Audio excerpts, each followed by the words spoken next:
L'invité de ce Smart Impact, c'est Éric Guilliardi. Bonjour. Bonjour. Bienvenue. Vous êtes le président de l'Office for Climate Education, organisme créé en 2018 par la fondation La Main à la Pâte et la communauté scientifique. Déjà, c'est une initiative française, si je comprends bien, mais une organisation internationale.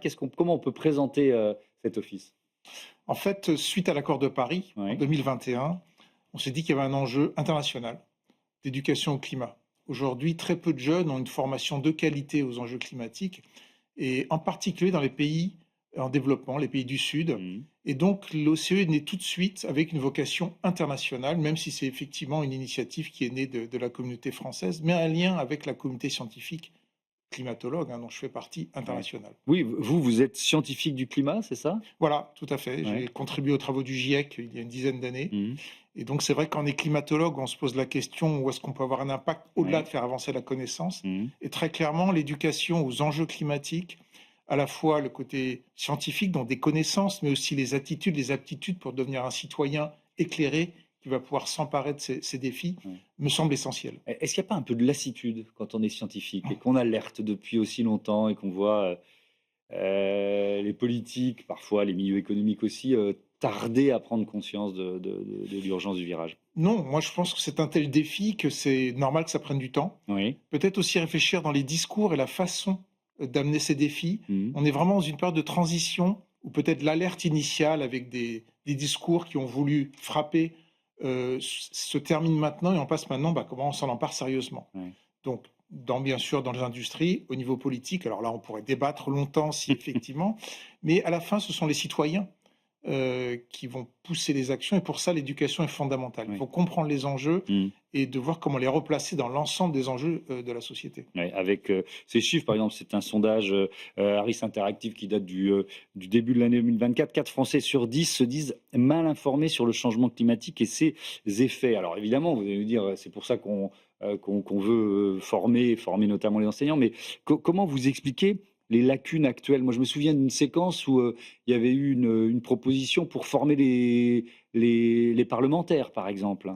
Tout à fait. Oui, Alors, il y a une part de connaissance, c'est d'abord de l'éducation à la science. oui. Et donc, voilà, beaucoup de nos concitoyens n'ont pas une mémoire, forcément une expérience extraordinaire de l'apprentissage des sciences à l'école. Mhm. Donc, c'est pour ça qu'il y a vraiment un enjeu d'apprentissage des sciences à l'école. Et la main à la pâte a vraiment transformé le paysage Ouais. depuis 30 ans. Donc, c'est pour ça que notre ADN vient de cette magnifique initiative. Et ensuite, c'est pas juste des connaissances. C'est ce qu'on appelle les attitudes, les aptitudes, savoir collaborer, s'écouter, débattre, qui sont des qualités et des savoirs, des connaissances essentielles pour pouvoir agir en société. Donc je pense que c'est à la fois ces connaissances scientifiques qui sont pas simples, qu'il y a besoin de Mhm. comprendre, mais aussi comment on vit ensemble, quelle société on veut, comment on va avancer. Donc c'est pas facile, c'est normal qu'il faille Ouais. un petit peu de temps. Est-ce que c'est d'autant plus difficile, qu'il y a un contre-discours? Il y a un complotisme, qui s'empare notamment de toutes les questions climatiques. À chaque fois qu'il y a une catastrophe naturelle, une catastrophe climatique, quand on peut faire le lien, avec le réchauffement climatique, on a un discours complotiste qui naît. En fait, je pense il faut distinguer la science du climat où il n'y a pas vraiment de débat, Oui, de qu'est-ce qu'on fait.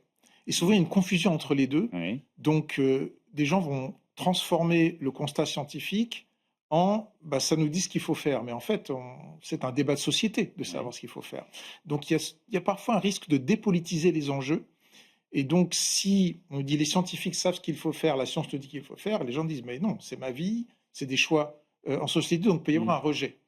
Donc je pense dans le discours des scientifiques, de la société en général, il y a besoin de replacer ça dans le contexte plus large des Mmh. enjeux sociétaux. On parle bien de risque pour nos sociétés, on sait gérer le risque, mais il ne faut pas forcément le placer du côté moral où on sait ce qu'il faut faire. C'est vraiment, emparons-nous de ce défi. Donc je pense que c'est de replacer le débat au bon niveau, et là peut-être qu'on verra moins de ces rejets, on va dire, Oui, parce qu'il y a quand même un discours qui consiste à dire: «Non, non, les changements climatiques, il y en a toujours eu, le réchauffement climatique n'est pas lié à l'activité humaine». On est moi, ouais, ça m'arrive encore de récupérer sur certains, réseaux des contenus, qui affirment ça. bien sûr. Mais c'est plus une vision du monde qu'un Oui. constat scientifique. C'est-à-dire qu'on n'a pas envie de changer. Oui, alors ça, je suis d'accord avec Et vous. évidemment, ce défi environnemental qu'on a, au-delà du climat d'ailleurs, la Mmh. biodiversité, les pollutions, Mmh. suppose certains changements, certaines visions du monde aussi, certaines philosophies, hein. Mmh. C'est un vrai débat de société. Donc je comprends qu'il y ait des résistances, qu'on soit inquiet, Mmh. qu'on ait l'impression que certains nous disent comment on devrait vivre. Oui. Et c'est pour ça qu'à l'école, il faut bien comprendre ces différents registres. Il y a le registre scientifique, mais il y a aussi le registre de la vie ensemble, des croyances, des valeurs, des opinions. Il ne s'agit pas d'en dire qu'une est plus importante que d'autres, mais de comprendre la différence Mmh. entre ces différents registres pour faire société. Alors le 2 octobre prochain, c'est dans, quelques jours, vous lancez le Climasco. Alors c'est quoi le Climasco? Alors Climasco, c'est notre premier projet d'ampleur en France, donc on est très excités, qui va à la fois consister à former les enseignants, apporter vraiment les outils pour que les enseignants puissent enseigner de façon en qualité Oui. et en quantité le climat à l'école. Aujourd'hui, c'est dans les programmes scolaires depuis 2019, Mmh. mais il n'y a que quelques pourcents d'élèves qui ont une éducation au climat de qualité. Et ça vient essentiellement des enseignants qui nous disent c'est un problème scientifique compliqué, j'ai besoin d'être formé, je ne veux pas apporter d'angoisse et d'anxiété auprès de mes jeunes ou je ne veux pas passer pour militant. Et donc, on comprend, hein, leur position, donc c'est comment leur apporter les éléments pour passer outre ces trois freins. Donc c'est un projet qui a pour objectif d'expérimenter dans 3 académies, Créteil, Bretagne et La Réunion, pour voir, et on travaille étroitement avec le ministère de l'Éducation nationale, les rectorats et un certain nombre de laboratoires scientifiques en sciences humaines et sociales, sciences de l'éducation, pour pouvoir voir comment on passe ces barrières, Mmh. comment on expérimente dans des collèges, dans des lycées. Alors collège et lycée, et donc pas pour les plus jeunes, hein? Les primaires aussi, si, Les si, primaires aussi, tout à d'accord. fait. Parce que j'avais posé la question de quel prof s'en charge? Est-ce que c'est forcément, les profs, qui enseignent les matières scientifiques ou pas? Alors, au primaire, c'est simple puisqu'il n'y a qu'un seul On enseignant, est donc d'accord. il y a déjà cette vision Mmh. systémique, globale, à Mmh. travers toutes les disciplines. Bien sûr, le défi au collège et au lycée qui fonctionne beaucoup par silo et le temps pour pouvoir faire des projets entre disciplines est limité. Donc, on va expérimenter, on va voir comment Mmh. on peut développer ça. Donc, oui, effectivement, traditionnellement, ces sujets, c'est en En SVT SVT? qu'on les voit, Oui. un petit peu en physique. Maintenant, avec l'enseignement scientifique en première terminale, on voit ces sujets qui sont développés. Et l'enjeu, c'est d'apporter une vision systémique. C'est toutes les disciplines qui sont concernées. Oui, ça peut se faire à travers des projets. Donc ça, on va aussi expérimenter, Mmh. de voir le type de projet dont les enseignants peuvent s'emparer pour le bénéfice des élèves. Pourquoi, alors pourquoi pas avant en France? Vous voyez ce que je veux dire? Parce que l'OCE existe depuis 2018. Alors on a bien compris que l'objectif, c'était un objectif international. Mais bon, cette lacune, ou cette demande des enseignants existait déjà en France, hein. Oui, alors la France a été pionnière dans l'éducation au développement durable. Ça se D'accord. fait depuis 25 ans, donc un certain nombre de choses qui se font, sauf Mmh. qu'aujourd'hui, ça se traduit par des éco-gestes à l'école, apprendre à Mmh. trier, ce qui est important, ou d'aller voir la mare dans la cour ou à côté. Mmh. Donc un manque de vision scientifique, de base scientifique et de vision systémique. Et c'est vraiment ça qu'on apporte en plus, hein. Il s'agit de renforcer avec l'éducation au climat.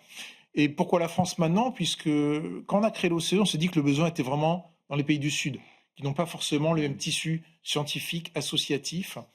Et ce qui est vrai, l'essentiel de l'activité de l'OCE se fait en Amérique latine, en Afrique Mmh. et bientôt en Asie du Sud-Est. Mais en fait, le besoin, il est partout, et dont la France. Et Ouais. donc, c'est pour ça qu'on lance aujourd'hui ce projet, Mmh. main dans la main avec de nombreux acteurs, en particulier le ministère de l'Éducation nationale. Alors ma question, elle va être trop générale, mais c'est pas grave, je l'assume. Est-ce qu'il y a des pays réfractaires? Alors, Et notamment, je rajoute quelque chose, en fonction de celui ou celle qui dirige le pays et de sa couleur politique et de son engagement, Ah oui, vous pensez aux États-Unis en ce moment, par oui, mais il exemple? n'y a pas que les Oui, États-Unis, oui. hein. Alors, en fait, ce qui est intéressant, c'est que l'éducation au climat a besoin d'être contextualisée. Ouais. C'est d'abord une éducation scientifique, donc des pays qui n'ont pas de tradition d'éducation scientifique de qualité vont avoir Mmh. plus de mal. Ça va D'accord. être moins dans les cultures. Ensuite, il y a besoin d'adapter aux réalités éducatives et au contexte social, culturel, local. Donc ça, c'est ce travail que fait l'OCE, qui va partir d'un rapport du GIEC, hein, la base scientifique, mais les adapter localement. C'est des projets qui vont durer plusieurs années, travailler avec des acteurs locaux. Mmh. Donc je ne dirais pas qu'il y ait des pays réfractaires, mais chaque pays a sa tradition, ses cultures, sa pratique de l'éducation aux sciences, dans lequel il faut s'intégrer. Ouais. Et je repose la question parce que vous disiez tout à l'heure, qu'il y a certains profs ici en France qui disent: «Ah mais j'ai peur d'y aller parce qu'on va m'accuser d'être de parti pris». Sous-entendu, bah, tu votes pour tel parti, vous votez pour tel parti, c'est pour ça que vous voulez nous Voilà. faire ce cours sur le donc ça peut être une critique qui a été exprimée déjà auparavant dans certains pays, Ah ben tout à j'imagine? fait, mais Ouais, ça, alors le premier exemple, c'est évidemment les États-Unis, hein, oui, où le climat est devenu extrêmement politisé, ouais. et qui a une Alors qui division, antagonise le voilà, qui pays, ouais. antagonise. Je ne connais pas d'autres pays où ça sera à ce point. D'accord. Alors je ne les connais pas tous, hein, mais c'est vrai que les pays dans lesquels on intervient, il y a moins, c'est plus une méconnaissance des enjeux. Il y a une appétence, très clairement. Aujourd'hui, au niveau des Nations unies, il y a à peu près la moitié des pays qui ont dans leur programme scolaire le mot climat, ce qui est Mmh. nouveau, hein. Avant c'était 20%, ça augmente. Et tout l'enjeu, c'est de transformer ce mot dans le programme scolaire en pratique dans la classe de qualité.